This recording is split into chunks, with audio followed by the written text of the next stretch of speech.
Tervetuloa takaisin kiihdytysajon pariin. Kisoihin valmistautuminen ei ole pelkästään auton tai pyörän testaamista ja virittelyä, vaan paljon muunkin on varustauduttava. Katsotaan, mitä kaikkea varikkoelämä pitää sisällään.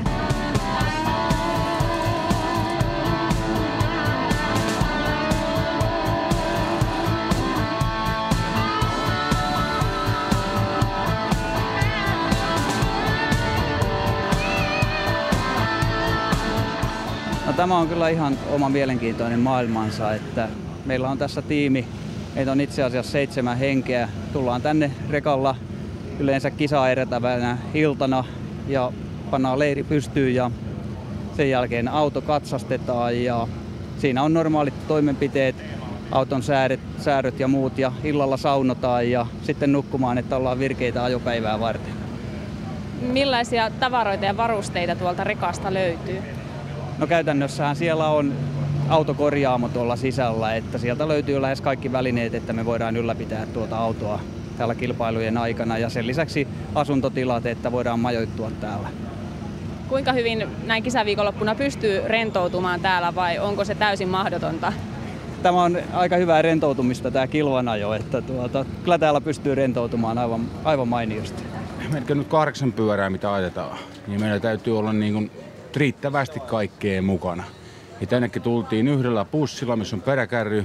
Sitten tultiin yhdellä sprinteri, missä on iso peräkärry perässä. Tultiin lasten kanssa vähän aikaisemmin, että ehditään kiertää kaikki huvipuusta muutta se matkalla. Mukaan täytyy ottaa kompressoria. Tänne täytyy ottaa aggregaattia, että saadaan sähköjohtoja. Normaali keittiötarvikkeet on ilman muuta oltava, että viikonloppu eletään täällä. Niin kuin tässäkin näkyy, niin meillä on pyörät otettu pois takaluukusta. Sitten tulee sängyt tilalle, että pystytään elämään. Tämä on asumista varikolla sen jälkeen. Että meillä on öljyä, monennäköistä öljyä laatikoissa ja työkalut löytyy laatikoista ja grillaustarvikkeet täytyy olla pihalla. Ja sitten kun hajoaa pyörät, niin sitten jää nukkuminenkin vähäiseksi. Että sen jälkeen mennään sitten noutaan osia ja korjaan pyöriä. Ja kyllähän totuus on se, että aina jotain puuttuu. Ja sitten eikö sovittu viimeksi, että tämä korjataan tähän mennessä? Ja se on joskus vaan jäänyt tekemättä.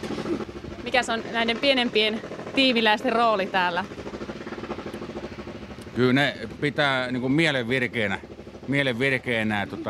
Kyllähän se yleensä on, että isi anna rahaa, me haetaan karamellia. Että siihen malliin yleensä edetään. Mutta onko se ollut kivaa?